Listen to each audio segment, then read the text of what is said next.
Implementación de los pronósticos biometeorológicos en atención primaria de salud en Sabana Grande, del Centro Facultad de Ciencias Médicas de Sabana Grande, Universidad de Ciencias Médicas de Villa Clara, Cuba. Este trabajo pertenece a un colectivo doctor que está encabezado por el doctor Jorge Luis Alonso Freire, vicedecano general de esta facultad. Entre las posibles repercusiones del cambio climático sobre la salud humana se encuentran los efectos directos, como el aumento de la incidencia de las enfermedades transmitidas por vectores y de las ocasionadas por alergenos y contaminantes transmitidos por aerosol. La morbimortalidad presenta una dinámica estacional caracterizada por el aumento de la incidencia en la etapa invernal, especialmente en los meses de mayo, de mayor variabilidad climática y un mínimo. Es bueno entender que para nosotros poder entender este trabajo tenemos que conocer las principales condiciones que desde el punto de vista meteorológico pueden afectar al ser humano y que pueden provocar crisis de salud. Un ejemplo de esto es un efecto de calor en un registro realizado en nuestra provincia de Villa Clara, en la cual vemos como los picos de mortalidad en una secuencia de 7 días coincide con el aumento de la temperatura, de los picos máximos de temperatura. Es bueno señalar que este proceso no ocurre de forma espontánea, sino que es cuando este proceso de calor es continuo en varios días y rompe el periodo de adaptación del ser humano, es cuando se produce la crisis de salud. En el caso del frío, también podemos conocer que tiene una importante repercusión en la salud de los seres humanos, ya que es capaz de producir vasoconstricción y precipitar las enfermedades cardiovasculares y cerebrovasculares, además de tener una mayor incidencia a la hipertensión arterial. En el caso de las enfermedades respiratorias y alérgicas, también tienen un periodo de mayor incidencia durante el frío, y en ello incide fundamentalmente el hacinamiento, en las cuales las personas están más unidas y permite una mayor transmisión de los virus, además de una reducción de los procesos inmunológicos. Evaluar la efectividad de un pronóstico biometeorológico en la prevención de enfermedades para una mejor adaptación al cambio climático. En primer lugar, queremos caracterizar las poblaciones vulnerables en el territorio de Sabana Grande que pueden ser afectadas por los efectos meteorotrópicos. 2. Diseñar una estrategia en la atención primaria de salud para la aplicación del pronóstico biometeorológico según su incidencia. Y es evaluar la efectividad de la propuesta de intervención en el periodo analizado por patología. La metodología consta de que esto es un trabajo de corte preliminar de un proyecto mayor, que es el proyecto de Altasagua, que toma en cuenta el pronóstico biometeorológico. Por lo tanto, en este trabajo se hace un estudio observacional descriptivo de corte transversal entre el 1 de enero del 2021 y el 30 de abril del 2021. Se trabaja en 6 consultorios médicos de la familia en atención primaria de salud del área y de Alberto Revuelta de Sabana Grande, con una población de 4.806 pacientes. El Centro Meteorológico Provincial emite el pronóstico meteorológico. Se trabaja con las variables temperatura y presión atmosférica, que es procesada por un equipo de investigadores que emite alerta temprana para la prevención de enfermedades en el nivel primario de salud, actuando sobre grupos vulnerables. La comunicación fluye a través. El pronóstico biometeorológico, este grupo de trabajo lo está aplicando en atención primaria de salud, fundamentalmente en los consultorios policlínicos y sistema integrado de urgencias médicas. A nivel de atención secundaria, también se trabaja en la emergencia, en la unidad de cuidados intensivos, medicina interna y geriatría. Y su principio básico está en la atención integral al individuo, a la familia y a la comunidad, a través de la premisa de la prevención. ¿Sobre quién vamos a trabajar? Vamos a trabajar fundamentalmente en pacientes vulnerables. Y estos pacientes vulnerables vamos a hacer énfasis en el adulto mayor, que en nuestra población está cerca del 20%. Esta población envejecida está siendo sometida a un grupo de factores de riesgo. Y nosotros, si consideramos que los efectos del clima es un factor precipitante, entonces, ¿qué medidas te estamos proponiendo? Estamos proponiendo un adecuado control de la tensión arterial, un adecuado control metabólico, una adherencia terapéutica adecuada y evitar el alcoholismo. Estamos en presencia de una información meteorológica en tiempo real, que es el informe que nos envía el Centro Meteorológico Provincial de Santa Clara, y en la cual vemos cómo nosotros en el mapa estamos viendo la disposición de los estados de hipoxia y hiperoxia, en el cual estamos viendo acercarse un frente frío. Cuando ustedes van a ver el meteorograma que también está representado, vamos a ver cómo se está comportando la densidad de oxígeno, la temperatura media y la temperatura mínima y el efecto de la presión atmosférica. Con estos datos es que nosotros procesamos el pronóstico biometeorológico para emitir la alerta temprana. ¿Qué estamos proponiendo? Estamos tomando el tema temperatura y estamos viendo que cuando existe un descenso en la temperatura, o sea, se acerca el tema del frente frío, estamos previendo que existe un aumento de las enfermedades crónicas no transmisibles. Estamos orientando a nivel de atención primaria de salud, reforzar el control sobre los factores de riesgo y el trabajo individual en grupos vulnerables. En el caso de que el aumento del frío provoca un aumento en incidencia en infecciones respiratorias y alérgicas, también estamos priorizando que debe efectuarse pesquisaje activo individual más específico, control de grupos vulnerables y orientar el uso del nasobuco y mantener el distanciamiento. Para el calor, hay varios aspectos que tenemos que tomar en cuenta. En primer lugar, tenemos que evitar el golpe de calor. Por lo tanto, aquí se hace fundamental la educación sanitaria y la educación para la salud. Evitar la exposición directa de los rayos solares, porque también tiene una alta incidencia en los procesos neoformativos de piel. Establecer locales ventilados y lograr una buena hidratación en grupos vulnerables. Es decir, una adecuada hidratación, sobre todo en ancianos, garantiza un adecuado funcionamiento de su estado general. Por tanto, también el calor aumenta la mortalidad y aquí se hace indispensable establecer la atención en grupos vulnerables y profundizar en las visitas de terreno y en la atención a. En cuanto a la variabilidad de la presión atmosférica, podemos ver que se está trabajando directamente con los grupos vulnerables en el control de la tensión arterial y a la misma vez evitar factores precipitantes que pueden provocar inestabilidad en la tensión arterial y precipitar esta enfermedad. Al hacer un análisis de lo que ha ocurrido en los primeros 4 meses de este año, vemos que el Hospital Mártires del 9 de abril de Sabana Grande presentó una morbilidad elevada en relación con las infecciones respiratorias. Esto coincide con el estadio estacional que presenta este tipo de infección en varios estudios a nivel internacional reconocido. Estamos tomando como premisa y evaluando aquí las sepsis respiratorias, los accidentes vasculares encefálicos y el infarto agudo de miocardio. Cuando nosotros vamos a la incidencia de los consultorios, más del 80% de las consultas realizadas en los 6 consultorios han sido por. Al analizar la mortalidad, vemos que también predomina la infección respiratoria como la principal causa de muerte en el hospital en estos primeros 4 meses del año, pero llama la atención su tendencia al aumento en el último mes. Esto, sin embargo, al analizar la letalidad hospitalaria de ingresos contra fallecidos, el principal problema tiene el infarto agudo de miocardio y esto coincide también con el periodo estacionario y los cambios biometeorológicos que pueden estar incidiendo en este periodo y que puede precipitar. ¿Cómo vamos a evaluar nosotros los resultados de este trabajo? Bueno, nosotros vamos a evaluarlo a través de las tasas por 100.000 habitantes, comparando la cantidad de pacientes recibidos en el hospital y evaluando la incidencia en los consultorios.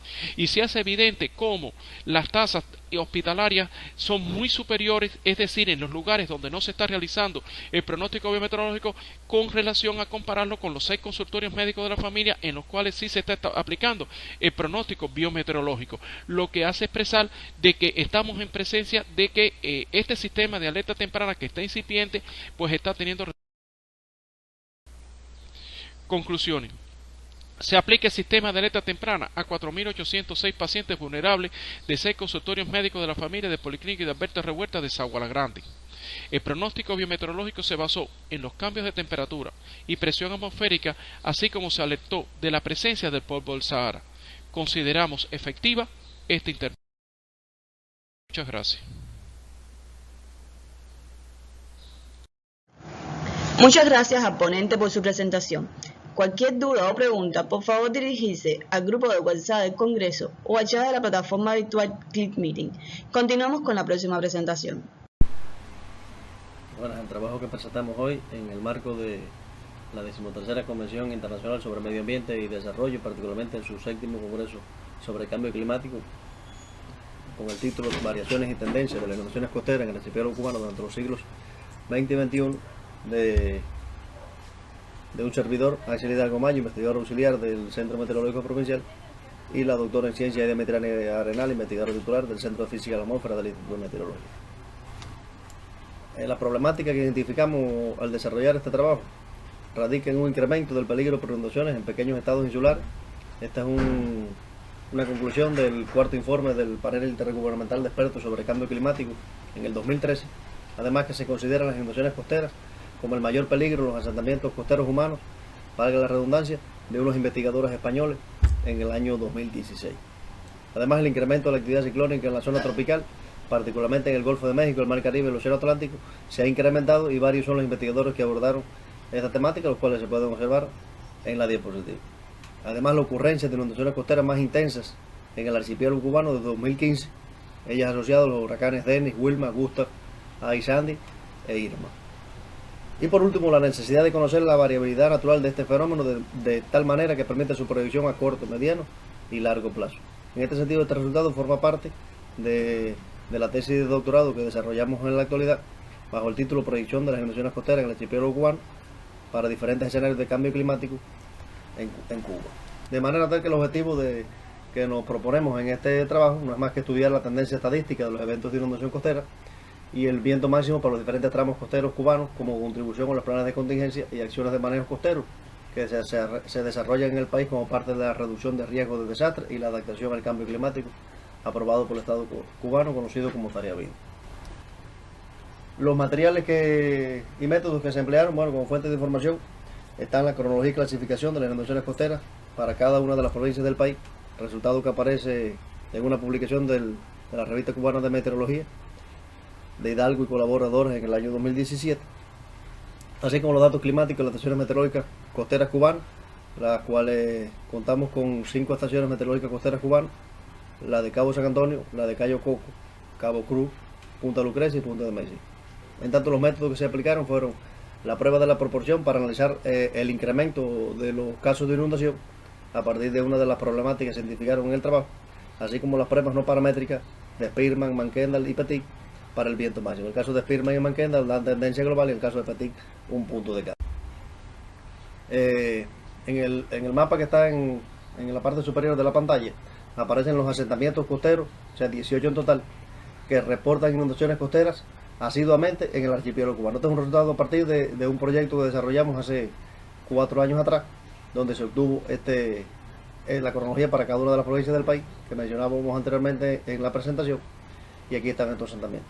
En el caso de la clasificación, para más detalle pueden buscar el artículo publicado en la revista cubana de meteorología en el año 2017, donde aparece en la clasificación de las inundaciones costeras en Cuba en 3 categorías: ligeras, moderadas y fuertes, en 4 grupos, y en la parte inferior aparecen los asentamientos. Por ejemplo, en el grupo 1 aparecen los asentamientos del Golfo de Patamanó y Santa Cruz del Sur, y en el grupo 2 los asentamientos de Cienfuegos, Sagua la Grande, Caibarien,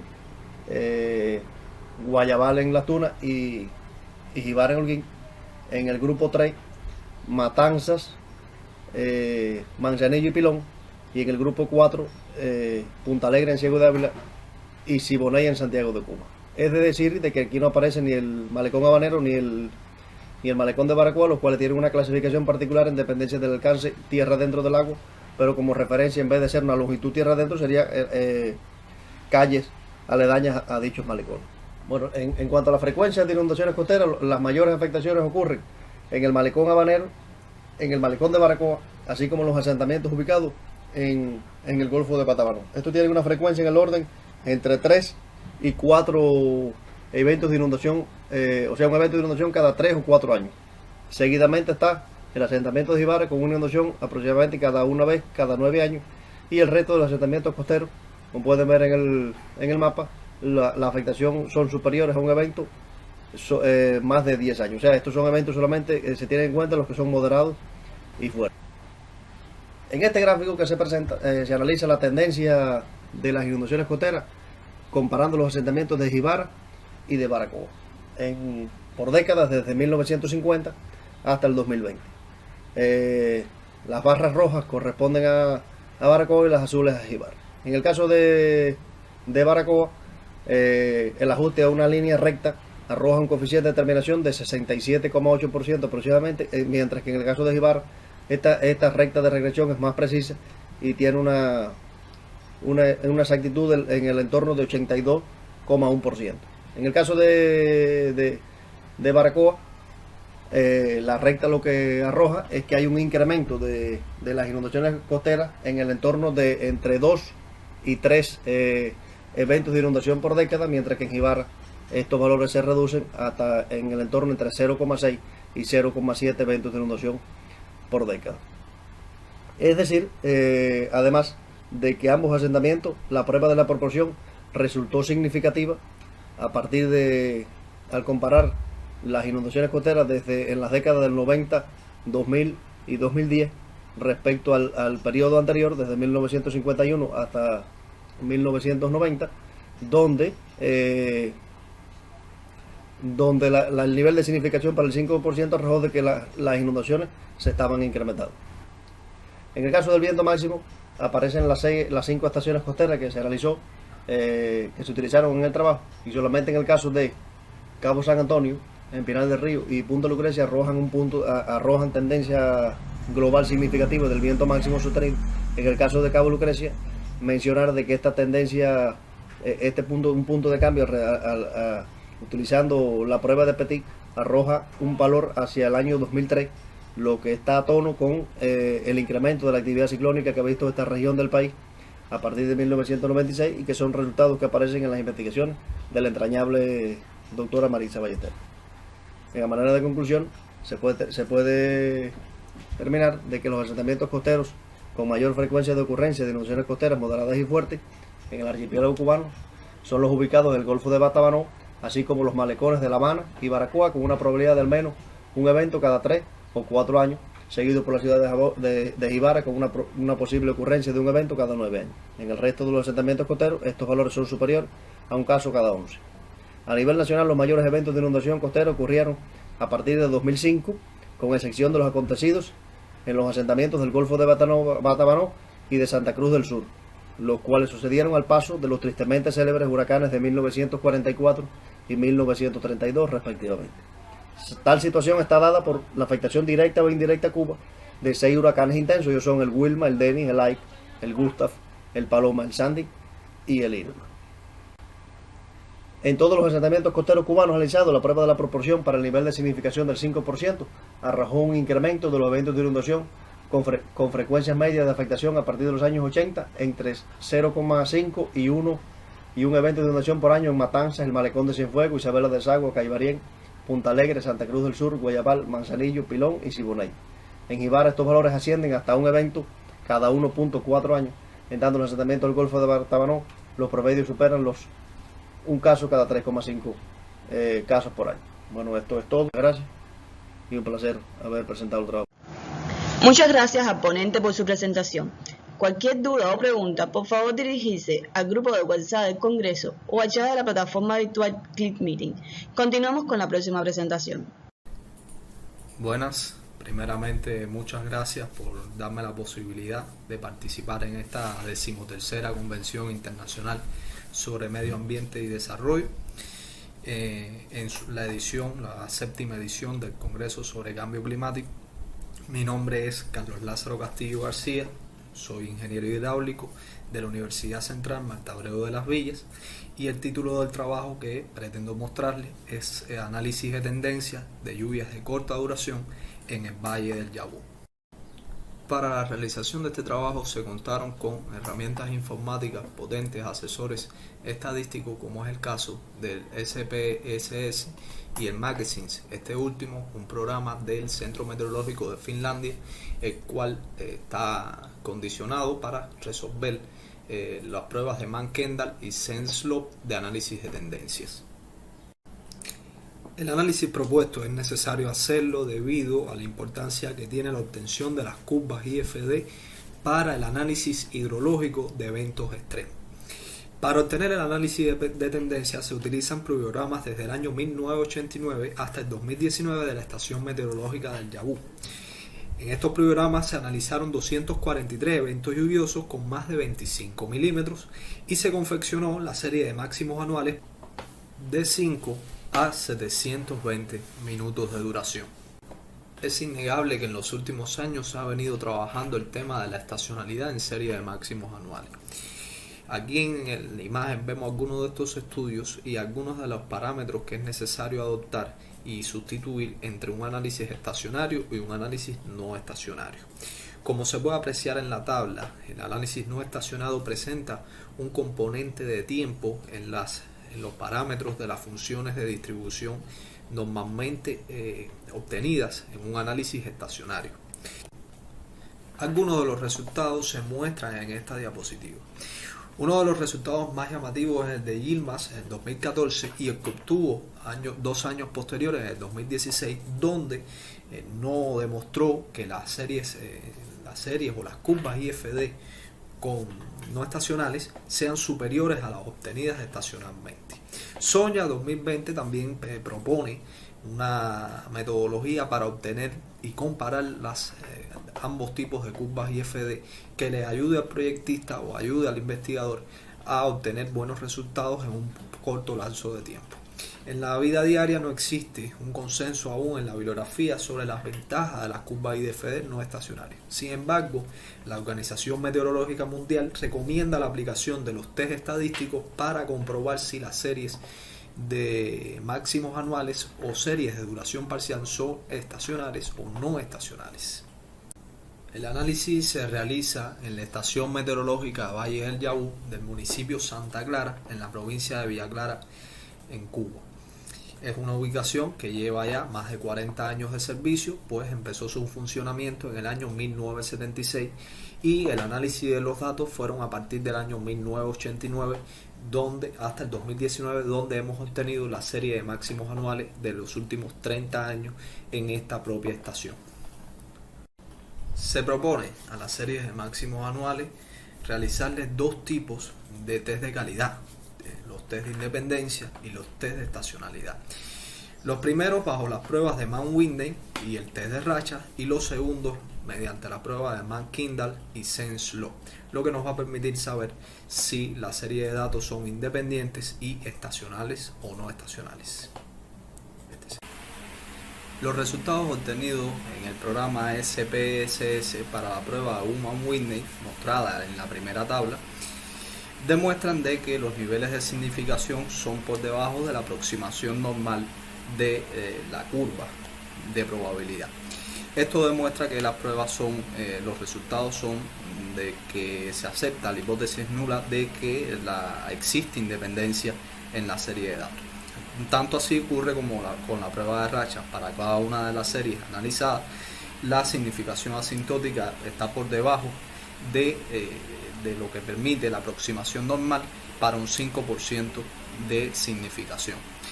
Esto demuestra de que las pruebas o las series de datos analizadas para obtener la independencia o no de la serie son completamente independientes.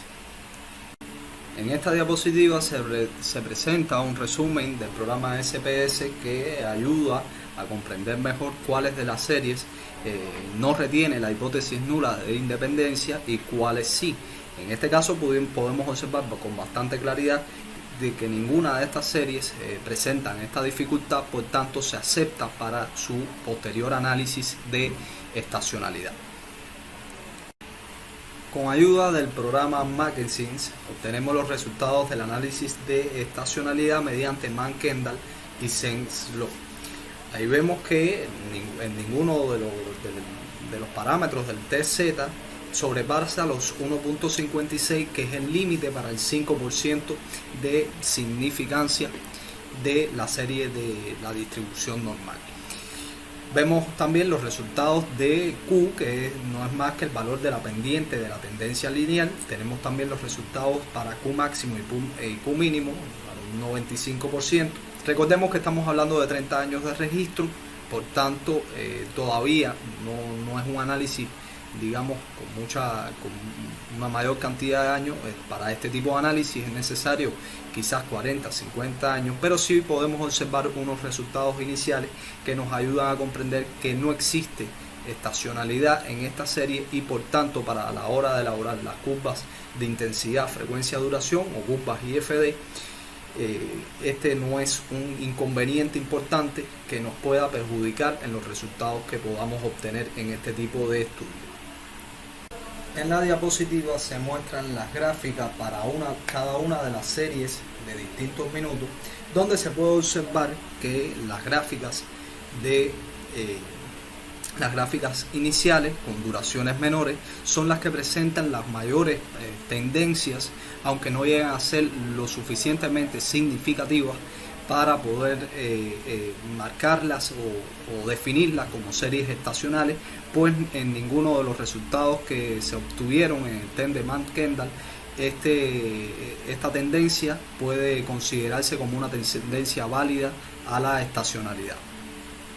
Este es un resumen de los parámetros obtenidos desde 5 minutos a 720 minutos, con lo cual se indica que no existe estacionalidad en las propias series ya mencionadas. Resumiendo entonces, a manera de conclusiones, podemos decir que a partir del análisis realizado por las 4 metodologías, su futuro uso para la elaboración de las curvas IFD en la estación meteorológica del Yabú y la elaboración de los hietogramas sintéticos para modelos de lluvia escorrentía, este trabajo pudo concluir que las series de máximos anuales de 5 a 720 minutos de 30 años de duración de la estación meteorológica del Yabú son independientes y asumen que se atribuyen a la misma distribución de frecuencia. La serie de máximos anuales de 5 a 720 minutos de 30 años de duración en la estación del Yabú son aleatorias bajo un nivel de significancia del 5%. Se puede partir para la elaboración de estudios de análisis de frecuencia que las series son estacionales, lo cual indica que no existe una variación con respecto al tiempo en los últimos 30 años. Por su parte, las series de 60 y 90 minutos son las que para un nivel de confianza del 95% presentan mayores probabilidades de comportarse como no estacionales de acuerdo al test de Mann-Kendall. Sin embargo, no llegan a hacerlo debido a la comprobación que se realiza por el propio test. El valor de la pendiente Q de la tendencia se comporta con una decreciente prácticamente lineal, lo cual es indicativo que la no estacionalidad es más proclive mientras menos tiempo tenga la propia lluvia. Es decir, que hay mayor probabilidad de que para series de duración corta exista una mayor tendencia en análisis posteriores o en análisis con mayor cantidad de datos. Existe una mayor probabilidad que las series de menos duración, estamos hablando de 5, 10 o 20 minutos, sean las que más proclives puedan en algún momento considerarse no estacionales.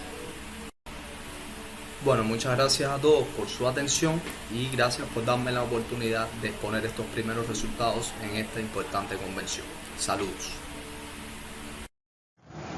Muchas gracias al ponente por su presentación. Cualquier duda o pregunta, por favor dirigirse al grupo de WhatsApp del Congreso o al chat de la plataforma virtual Click Meeting. Continuamos con la próxima presentación. El título de esta investigación es Elementos que intervinieron en el origen del tornado de Florida, Camagüey, el 23 de julio de 2017. Los autores son la licenciada Flavia Rodríguez Navarro, la máster Alice Varela Rosa, el doctor Mario Carlos Campos y el máster José Carlos Fernández Álvarez. Entre los fenómenos naturales que resultan perjudiciales para el desarrollo de la actividad humana, los más frecuentes son los meteorológicos, por lo que es necesario tener un conocimiento acerca de las características de los mismos. El tornado constituye una tormenta local severa y es el elemento más peligroso dentro de esta clasificación. El mismo no es más que una columna de aire en rotación, en contacto con la superficie terrestre, conectada con una nube de tipo cumulonimbus o por debajo de este tipo de nube. Para la realización de esta investigación se consultó bibliografía tanto a nivel nacional como internacional. Nacional se destaca el trabajo de Valera 2017, que planteó que los tornados que se forman en Cuba son de poca intensidad y duración, y los elementos que la originan se encuentran dentro de la capa fronteriza atmosférica. De forma general, no se conocen con certeza los mecanismos, estructuras o elementos que intervienen en la formación de tornados débiles en Cuba, por lo que el objetivo principal de esta investigación es identificar los elementos que intervienen en la formación de vórtices capaces de generar tornados débiles dentro de la capa fronteriza atmosférica en la región central de Cuba. Para la selección de casos de estudio se tuvo en cuenta los reportes de tormentas locales severas por parte de los especialistas del Instituto de Meteorología, además de la disponibilidad de todas las herramientas necesarias para realizar un análisis adecuado de la situación. Se escogió un caso de estudio, el cual corresponde al 23 de julio de 2017, donde sucedió una tromba en la altura al sur del municipio de Florida, Camagüey, a las 22 UTC. Entre las herramientas que se emplearon para el análisis se encuentran los datos de reanálisis. La región de estudio abarca desde los 10 hasta los 50 grados norte y desde los 60 hasta los 100 grados oeste. Se escogió un dominio lo suficientemente amplio para considerar los diferentes sistemas que intervinieron en el tiempo atmosférico en Cuba. La variable principal a estudiar fue la altura geopotencial. Las imágenes de satélite todas se emplearon en canal visible, ya que las tormentas ocurrieron en el horario de la tarde. Para este caso de estudio de 2017 se empleó el GOES-13, el cual tiene una resolución temporal de 15 minutos y espacial de 1 kilómetro. En cuanto a las observaciones de radar, se escogió el radar situado en Camagüey. El mismo tiene un radio óptimo entre 110 y 150 kilómetros. Se empleó el Vesta proceso para analizar la celda convectiva a la cual estaba asociada el fenómeno severo, mediante el uso de las variables de reflectividad máxima, altura de la máxima reflectividad y altura del máximo tope. El sistema de pronóstico inmediato SISPI tiene como modelo atmosférico principal el WRF, con el núcleo ARW. Esta salida cuenta con 3 dominios, con resoluciones de 27, 9 y 3 kilómetros, donde esta última fue la empleada para la investigación. Se utilizó el lenguaje de programación Python para extraer los datos que nos ofrece el SISPI, así como elaborar un algoritmo matemático para calcular la siguiente datos. La vorticidad absoluta explica la medida en la que rota un fluido. Esta tiene en cuenta la latitud geográfica. El vector solenoidal se parte del teorema de circulación de Viernes y entonces se obtiene la ecuación que se muestra en pantalla. Es válido señalar que ya esta ecuación tiene adaptaciones para la atmósfera tropical, pues la temperatura virtual y la potencial virtual tienen en cuenta la humedad atmosférica. La metodología que se empleó para analizar este caso de estudio, primero se determinó la situación sinóptica prevaleciente. Con las imágenes de satélite se analizó el tipo de nubosidad, así como el origen de las mismas. El análisis de la celda convectiva, a la cual estaba asociada el fenómeno severo, se ejecutó por las observaciones de radar y luego se determinaron las condiciones a mesoescala que generaron la vorticidad vertical, así como la intensificación de estos vórtices dentro de la capa fronteriza atmosférica. Análisis del caso de estudio el 23 de julio de 2017. Como se pueden observar en los mapas de reanálisis, en los niveles altos se encuentra una amplia baja superior al este del saco de Charleston, desde donde se extendió una vaguada que se conectó con otra baja en el Golfo de México, mientras que otra vaguada se extendió hacia el Mar Caribe Central. En los niveles medios y bajos se encuentra la influencia de la dorsal anticiclónica. A las 18 UTC, en los niveles altos, en la porción sur de esta mencionada vaguada, se gestó otro nuevo centro de bajo valor geopotencial. Y en superficie, sobre el oriente de Cuba, se encuentra una onda tropical, la cual impuso un cambio de flujo hacia el primer cuadrante. En las imágenes de satélite se puede observar que producto del flujo del segundo cuadrante, este contribuyó a la absorción de calor y humedad desde el Mar Caribe, provocando la aparición de los rollos convectivos horizontales desde las primeras horas de la mañana. También favoreció la entrada del frente de brisa de mar de la costa norte. Este interactuó con los rollos convectivos horizontales, lo que se manifestó con un realce en la nubosidad en la costa norte desde Camagüey hasta Guantánamo. Producto de la circulación de la onda tropical, este impuso un cambio de flujo hacia el primer cuadrante. Esto favoreció la entrada del frente de brisa de mar de la costa sur. Las tormentas al norte, los frentes de rachas de estas tormentas se desplazaron hacia el tercer cuadrante e interactuaron con este frente de brisa de mar de la costa sur, lo que se manifestó como un realce en la nubosidad en la mitad occidental de la costa sur de Camagüey. Todo esto se logró corroborar mediante las observaciones de radar, ya que se encontraba una línea de tormenta en la mencionada zona.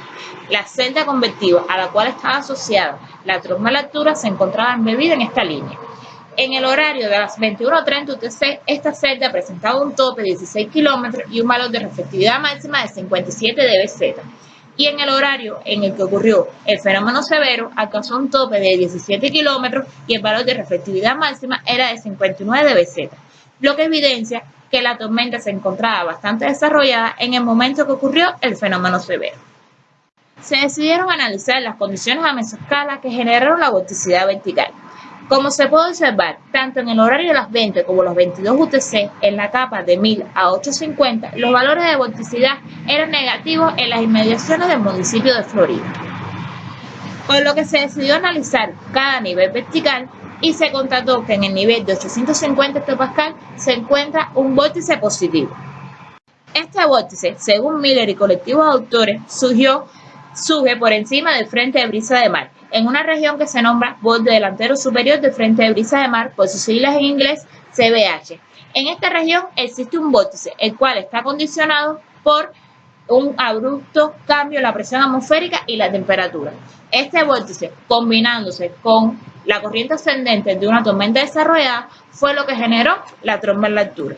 En cuanto al análisis del vector solenoidal, se pueden observar que tanto en el horario de las 20 como en las 22 UTC, en la capa de 1000 a 850, los valores de vector solenoidal eran negativos hacia las inmediaciones del municipio de Florida, coincidiendo con lo analizado en vorticidad. Por lo que se dio a analizar cada nivel vertical y se constató que en el nivel de 850 hectopascal existía una región positiva de este valor, coincidiendo también con lo analizado en vorticidad. De modo que existieron marcados contrastes de temperatura y humedad que generaron la torsión en el fluido en este nivel. Se puede concluir que el elemento principal que interviene en la formación de vórtices capaces de generar tornados débiles dentro de la capa fronteriza atmosférica en la región central de Cuba es la presencia de una superficie de continuidad.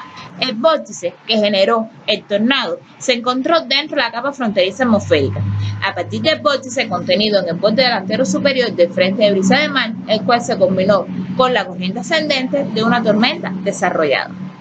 Un factor que contribuyó a la intensificación del vórtice capaz de originar el tornado fue la torsión del fluido, provocado por el contraste de humedad y temperatura, lo que se logró corroborar mediante el vector solenoidal. Se recomienda para esta investigación profundizar en las interacciones físico-dinámicas que originan los tornados débiles en Cuba, utilizando un modelo de mayor resolución, así como analizar más casos de estudios que contribuyen a mejorar el conocimiento de estos fenómenos severos en Cuba. Muchas gracias. Muchas gracias al ponente por su presentación. Cualquier duda o pregunta, por favor dirigirse al grupo de WhatsApp del Congreso o al chat de la plataforma virtual Click Meeting. Continuamos con la próxima presentación. Mi nombre es Maisel Ramos Lora, de la Delegación Territorial del CIRMA en Granma, y mi trabajo se titula Análisis de las vulnerabilidades de la producción de alimentos del municipio de Higuaní ante la sequía, y el resto de los autores son la licenciada Beatriz Duani, licenciada Yanes San Pascual, la ingeniera Lourdes Espinosa Fonseca y Miguel Ángel Puig, ambos representantes del Programa Mundial de Alimentos en Cuba. Los estudios de peligro, vulnerabilidad y riesgo se establecen a partir de la Directiva 1 del 2010 como indicación del presidente del Consejo de Defensa Nacional. Estos estudios permiten la evaluación de la magnitud y recurrencia de los eventos y las principales vulnerabilidades existentes en cada territorio, garantizando el estimado de un riesgo de desastre. Los resultados de estos estudios constituyen una herramienta de trabajo para la toma de decisiones en todos los territorios. En la provincia de Granma se ha trabajado hasta el momento en 9 estudios de peligro, vulnerabilidad y riesgo, dentro de los que se encuentran el estudio de intensa sequía realizado durante el año 2012. El Programa Mundial de Alimentos ha respaldado muchos proyectos en nuestro país, como es el caso del fortalecimiento de las capacidades nacionales y locales para reducir el impacto de los eventos de desastres en la seguridad alimentaria y nutricional en las provincias orientales de Cuba, o también conocido como Proyecto DIPECO. Tiene como objetivo el fortalecimiento de la resiliencia en las comunidades, la gestión del riesgo de desastre y las capacidades de adaptación al cambio climático a nivel local. Fue seleccionado el municipio de Higuaní precisamente por ser uno de los que presenta mayor grado de vulnerabilidad como resultado del estudio de peligro, vulnerabilidad y riesgo de intensa sequía desarrollado en el año 2012. Cuenta con un clima tropical con 2 periodos húmedos estacionales lluviosos de mayo a octubre y seco de noviembre a marzo, con temperaturas entre 31 y 32 grados. Constituye una llanura muy fértil que se ubica en su totalidad en la cuenca Cauto. En el marco del proyecto DIPECO se crea la matriz de estimación de vulnerabilidad teniendo en cuenta la disponibilidad de alimentos. Esta herramienta es un diseño del Grupo de Evaluación de Riesgo de la Agencia de Medio Ambiente del SIGMA y otros expertos territoriales. Esta herramienta aplicada cuenta con 5 variables y 30 indicadores. Las variables son cultivo, agua, suelo, producción pecuaria e industrias procesadoras de alimentos. Esta última variable, en el caso de la provincia Granma, solo evaluó 3 industrias procesadoras de alimentos, por lo que los resultados no son significativos. Se establecen además rangos que determinan el estado de la vulnerabilidad: alto, medio o bajo. Cada indicador de vulnerabilidad se le estableció un peso en el riesgo, que está relacionado con la influencia que tiene este indicador en el enfrentamiento a la sequía para el caso de la producción de alimentos, y evaluando todas las variables establecidas en esta matriz. Esta herramienta fue aplicada en las 31 unidades productivas del municipio, dentro de las que se encuentran 2 CPA, 8 VPC y 21 CCS. Luego de aplicada la herramienta y evaluado el rango en el que se encuentra el resultado final, se determinó que la vulnerabilidad del municipio Jiguaní para el enfrentamiento a la sequía en la producción de alimentos es alta, con un valor de 209. Como parte de los resultados de la aplicación de la matriz, cada indicador adquiere un valor de recurrencia y magnitud, y se identifican como los más vulnerables: el área bajo riego con sistema eficiente, la eficiencia del sistema de riego, el porciento de variedades tolerantes a la sequía, la presencia de cortinas rompevientos y la disponibilidad de alimentos en el caso de la variable producción pecuaria. A estos valores de magnitud y recurrencia obtenidos como resultado de la aplicación de la matriz se le multiplican los indicadores ponderados, identificados y establecidos por un grupo de expertos nacionales, y se obtienen los 12 indicadores que presentan un mayor grado de vulnerabilidad. Son la disponibilidad de alimentos para animales de la variable manejo pecuario, el área bajo riego con sistema eficiente de la variable agua, el porciento de variedades tolerantes a la sequía de la variable cultivo, la eficiencia del sistema de riego de la variable agua, el área de pastoreo dividida en cuartones de la variable manejo pecuario, tipo de suelo según su categoría agroproductiva de la variable suelo, animales tolerantes a la sequía de la variable manejo pecuario, disponibilidad de agua de la variable cultivo, porciento de área cultivada con cultivos intercalados y la presencia de cortinas rompevientos, y de la variable agua, niveles de entrega de la fuente de abasto y la capacidad de almacenamiento de agua. Como parte de los resultados de la aplicación de la matriz, también se identificaron de todas las unidades productivas las que tenían mayores grados de vulnerabilidad. Con vulnerabilidad alta se encuentran 10 unidades productivas, con media 13 unidades productivas y con baja 8 unidades productivas, que no representa que no tengan ningún grado de vulnerabilidad, sino que las problemáticas son mucho menores que en el caso. Se hizo una evaluación además de aquellas que tenían un mayor aporte en la productividad del municipio, y se hizo la evaluación del grado de vulnerabilidad que éstas presentaban. La CCS José Reyes y la CCS Sabino Pupo, con un gran aporte en la productividad del municipio, ambas tienen una vulnerabilidad alta. En el caso de la CCS Gerardo Pérez, la CCS Alipio Rivero, CCS Tomás Díaz y CCS José Rosabal, todas presentan un grado de vulnerabilidad media, lo que implica que es necesario acometer acciones con el objetivo de disminuir todas las vulnerabilidades que han sido identificadas en estas unidades productivas, teniendo en cuenta que constituye un aspecto negativo en la productividad de las mismas. En esta diapositiva se presenta el resultado de la matriz que evalúa todas las variables y todas las unidades productivas. Se puede observar que las variables con mayores afectaciones, con mayor grado de vulnerabilidad en las unidades productivas, lo constituyen la variable cultivo, la variable agua y la variable producción pecuaria. Y en el caso de las industrias procesadoras de alimentos, los resultados no son significativos para este estudio.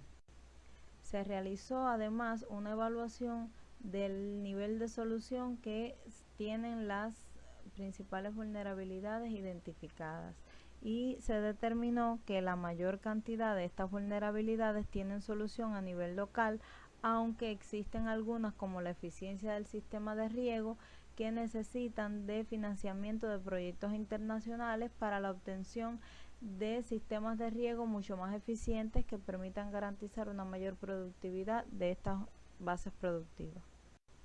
Como conclusiones de este trabajo, consideramos que el municipio Jiguaní presenta una alta vulnerabilidad a la producción agropecuaria, incidiendo negativamente las variables cultivo, agua y producción pecuaria, así como los indicadores de eficiencia del sistema de riego, capacidad de almacenamiento de agua, uso de animales no tolerantes a la sequía y disponibilidad de alimentos y agua.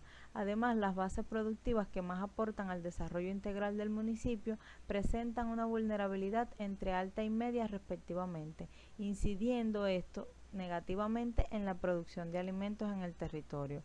La mayor parte de las vulnerabilidades identificadas tienen un nivel de solución local, aunque se requiere financiamiento internacional para la obtención de sistemas de riego más eficientes y depósitos con una mayor calidad y capacidad para garantizar la disponibilidad de agua tanto para los cultivos como para la actividad pecuaria.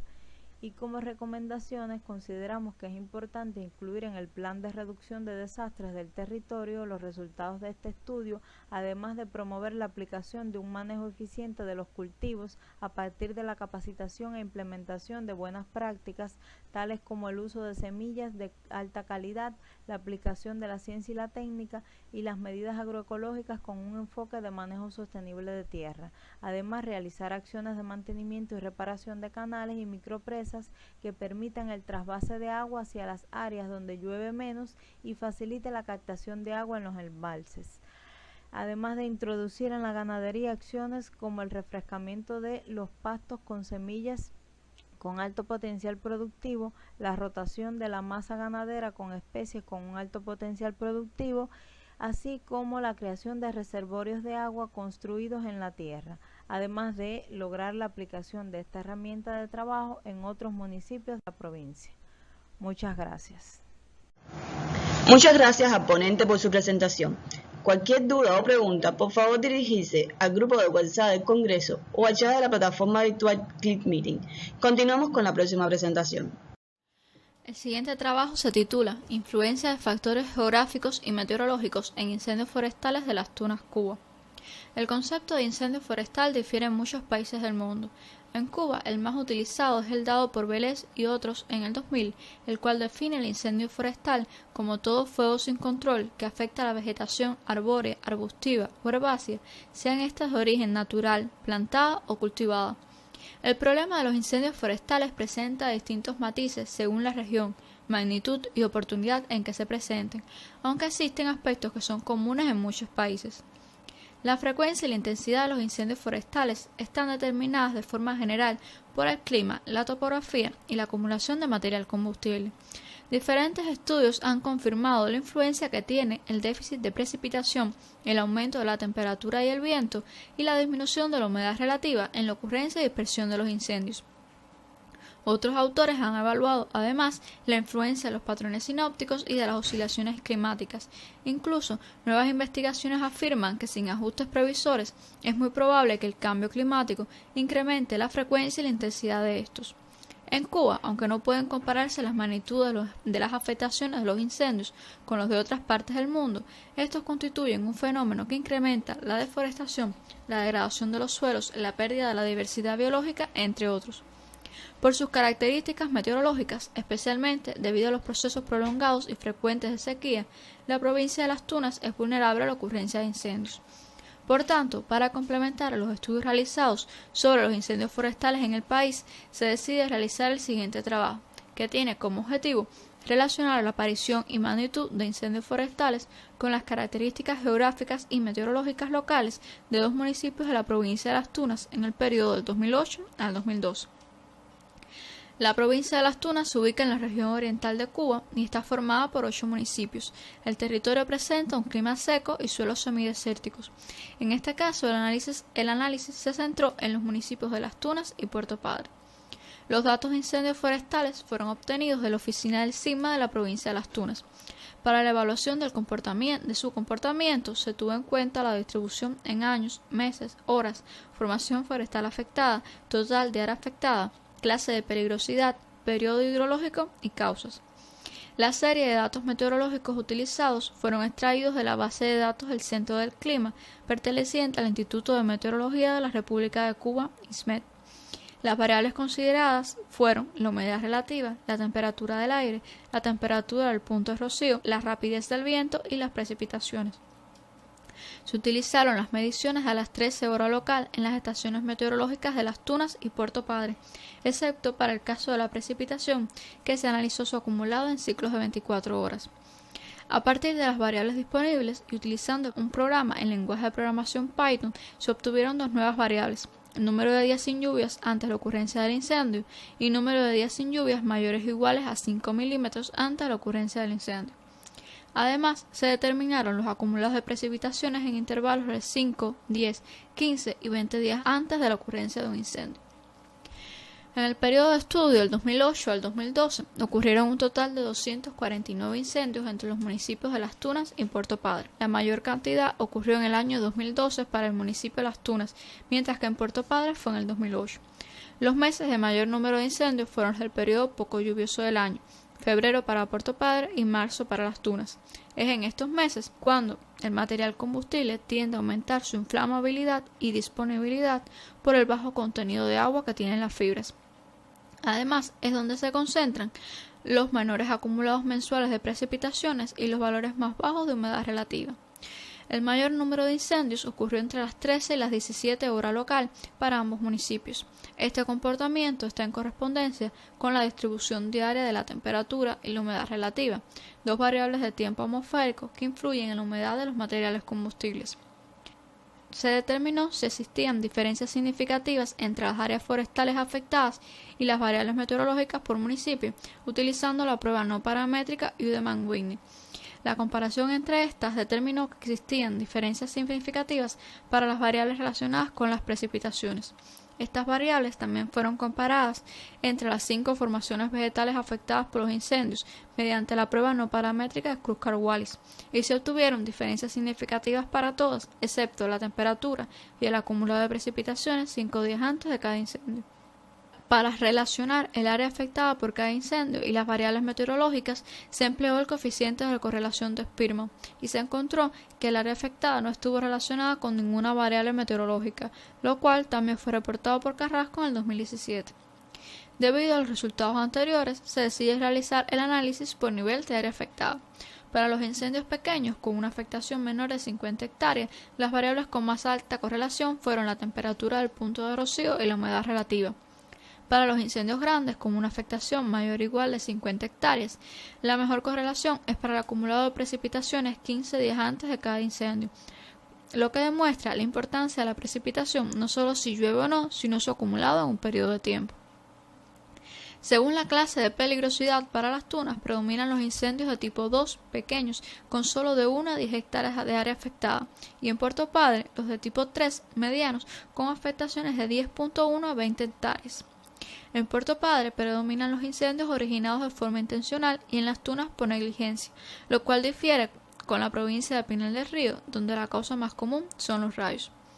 Para Las Tunas, la mayoría de los incendios ocurren en grupos forestales heterogéneos, fundamentalmente matorrales indiferenciados, mayoritariamente secundarios, marabuzales y pastos con matorrales.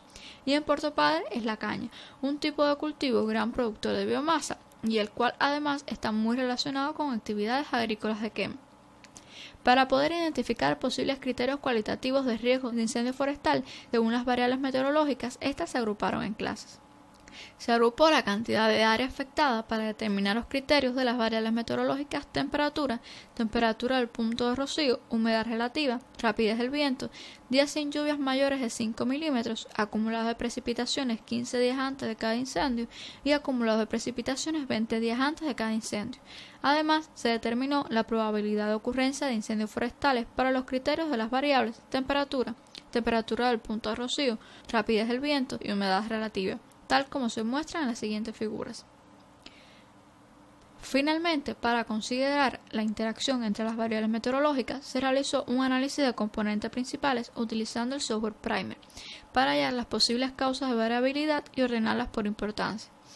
A partir del análisis integral de los incendios producidos, teniendo en cuenta todas las variables meteorológicas, se pueden distinguir dos grupos fundamentales. El primero son los incendios intencionales producidos en Puerto Padre, fundamentalmente en la quema de campos de caña, y en el segundo grupo se concentran los incendios producidos en las tunas por negligencia en diferentes formaciones forestales.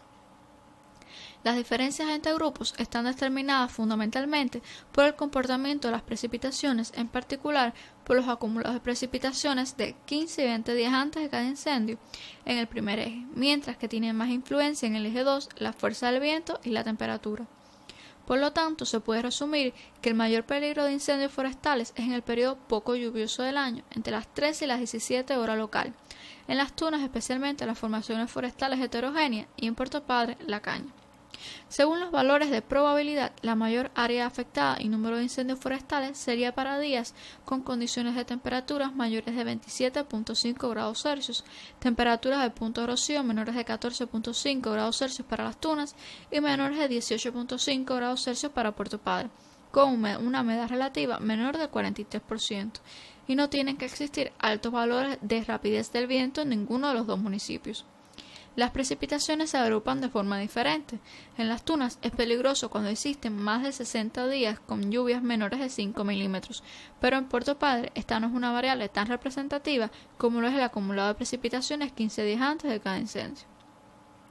Entonces, como conclusiones, se encontraron diferencias entre los municipios con respecto a la ocurrencia de incendios forestales, las áreas afectadas por estos y los factores relacionados con la dispersión. Se comprobó la influencia de las variables meteorológicas en los incendios, aunque en Puerto Padre las condiciones locales asociadas fundamentalmente al tipo de formación forestal y la actividad humana juegan un papel determinante. Las variables con mayor influencia fueron las relacionadas con la humedad de los materiales combustibles, principalmente los acumulados de precipitaciones 15 y 20 días antes de cada incendio y la humedad relativa. Se pudo agrupar con éxito el número de incendios y área afectada con respecto a diferentes rangos de las variables meteorológicas. Muchas gracias al ponente por su presentación. Cualquier duda o pregunta, por favor dirigirse al grupo de WhatsApp del Congreso o a través de la plataforma virtual Click Meeting. Continuamos con la próxima presentación. Efectos del cambio climático en la pandemia por COVID-19. Trabajo realizado en la Facultad de Ciencias Médicas de Sabana Grande, que pertenece a la Universidad de Ciencias Médicas de Villa Clara, Cuba. Es realizado por un colectivo de autores encabezado por el doctor Jorge Luis Alonso Freire, vicedecano general de esta facultad. Actualmente se reconoce que el cambio climático es un reto global de gran importancia, que tendrá impactos significativos y duraderos en el bienestar y el desarrollo humano. Hay evidencias concluyentes acerca del impacto del cambio climático, como el aumento de la temperatura promedio de la Tierra en aproximadamente 0.74 grados centígrados durante el siglo pasado. Cuando analizamos las manifestaciones del cambio climático desde 1880 a 2019, podemos apreciar una tendencia en aumento de forma importante que se acrecenta a partir de los años 1970. ¿Qué repercusión ha tenido esto? Un aumento importante en la concentración mensual de CO2 y los contaminantes de la atmósfera. Esta contaminación ambiental, sin duda alguna, tiene su repercusión en los seres humanos. Ahora bien, estas manifestaciones del aumento del calentamiento está provocado sin duda alguna por el aumento de la quema de combustibles fósiles y el uso desmedido de medidas neoliberales que provocan un consumo excesivo y con ello el aumento de los productos tóxicos que pueden llevar consigo a el aumento de la temperatura y precipitar el climático. Esta distribución de las emisiones mundiales del efecto invernadero, ¿cómo se reporta? Y vemos este reporte del año 2016, el cual manifiesta claramente que es en Asia Oriental y el Pacífico con el 38,3. Cuando hacemos un análisis, precisamente es en este lugar donde comienzan a presentarse las principales pandemias a nivel mundial. Y es precisamente este lugar el origen del coronavirus. Consecuencias del calentamiento global que afectan a la generación y propagación de pandemias. En primer lugar, el deterioro de hábitat, ecosistemas y extinción de especies de animales y plantas. Sin duda alguna, vemos con mucha preocupación los grandes incendios forestales que precedieron desde el 2019 en la Amazonas y en otros países del mundo. Esto hace de que al perder estos ecosistemas, los animales tengan que migrar más cerca de los cultivos, y cerca de los cultivos inclusive llegando a las ciudades, y esto hace que sea más fácil que se propague los virus animales hacia el hombre. Existe también el deshielo de los glaciares, que es capaz de liberar patógenos peligrosos que están en hibernación permanente. La alta polución de la atmósfera que incide en la mayor propagación de los virus y en la mortalidad. Los efectos del cambio climático en América Latina hay que verlo desde 4 puntos de vista. En primer lugar, la paradoja temporal, y es que el cambio climático es un proceso cuyos efectos plenos surgen a largo plazo, y eso hace que muchos gobiernos lo minimicen o no sean capaces de verlo, y sin embargo uno recoja las grandes consecuencias que provoca este problema del cambio climático en un continente que es altamente vulnerable. En segundo lugar, la asimetría fundamental entre las emisiones y la vulnerabilidad. Y como pudimos ver en una diapositiva anterior, podemos ver que el Caribe y América Latina solo expone el 8,3% de las emisiones mundiales. Sin embargo, es altamente vulnerable, y todos recordamos, porque somos víctimas también de los grandes ciclones tropicales que tienen su caldo de cultivo en el aumento de la temperatura de los mares y océanos que nos rodean, provocado por el calentamiento global. En tercer lugar, la desigualdad en el interior de los países es un fenómeno a tener en que estamos en el continente más desigual, en el continente en el cual, por supuesto, existe una mayor pobreza, una mayor hambruna y una mayor contaminación. Por último, la inevitabilidad y la urgencia de la adaptación ante la mayor frecuencia de los fenómenos climáticos extremos que nos están afectando a nosotros en nuestra América. La llegada de la pandemia es una consecuencia del cambio climático. Y vemos cómo en las últimas décadas cada vez está acercándose más la presencia de grandes infecciones, muchos de ellos letales, que tienen su salto de la salud animal a la salud del hombre. Siempre vamos a estar viendo que está precedido de un proceso de deforestación, de prácticas agrícolas muy intensivas y de grandes errores por no preservar la biodiversidad, que trae como consecuencia o es producido por la comercialización también de animales salvajes sin protección en su traslado, y esto ha contribuido al aumento considerable de las enfermedades infecciosas, y hoy estamos hablando de la pandemia por coronavirus. Al ver los países más contaminantes del mundo, vemos que las principales potencias mundiales son los que tienen un mayor desarrollo económico al provocar un aumento de la contaminación ambiental.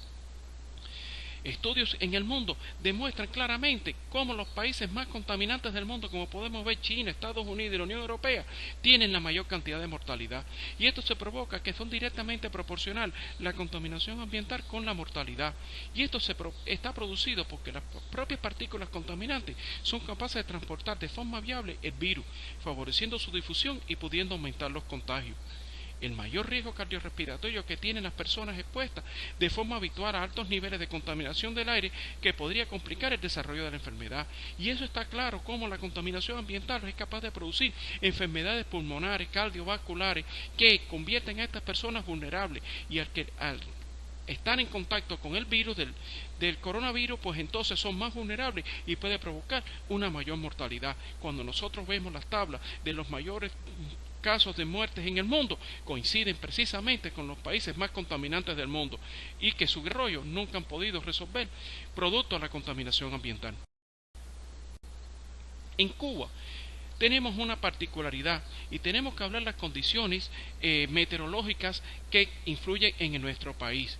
Y queremos señalar algunas cuestiones que son básicas. Al analizar las primeras semanas del año de 2020, podemos ver cómo existe una acción estacional de las infecciones respiratorias en las primeras semanas, que coincide con las entradas de los frentes fríos que ocupan nuestra región. Podemos ver además cómo esto predomina aproximadamente hasta la semana 11 o 12 precisamente, para después descender, y a partir de la semana 18 comenzar los cuadros febriles.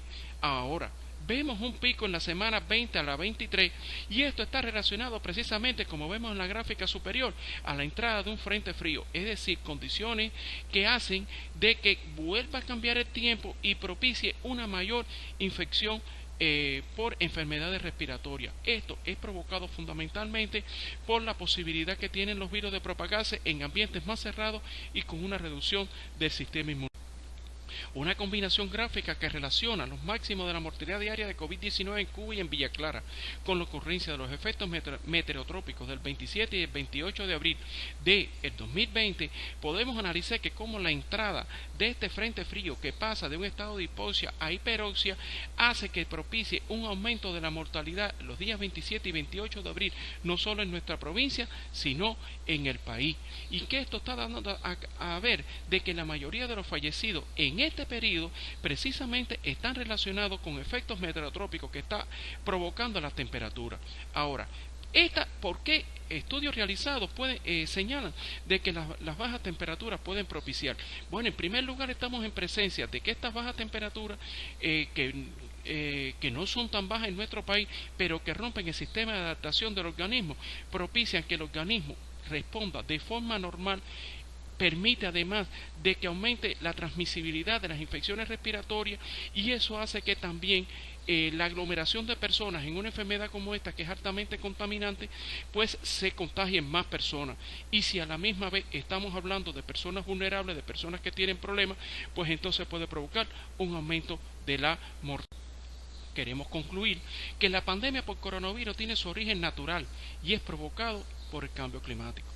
Existen evidencias de estados meteorológicos locales que pueden actuar con efectos meteorotrópicos y tener incidencia en la propagación de la enfermedad. La contaminación ambiental es un factor de más pronóstico con la elevación de la mortalidad por SARS-CoV-2. Se deben continuar los estudios en esta temática para hacer del pronóstico meteorológico una herramienta eficaz en el proceso de... Gracias.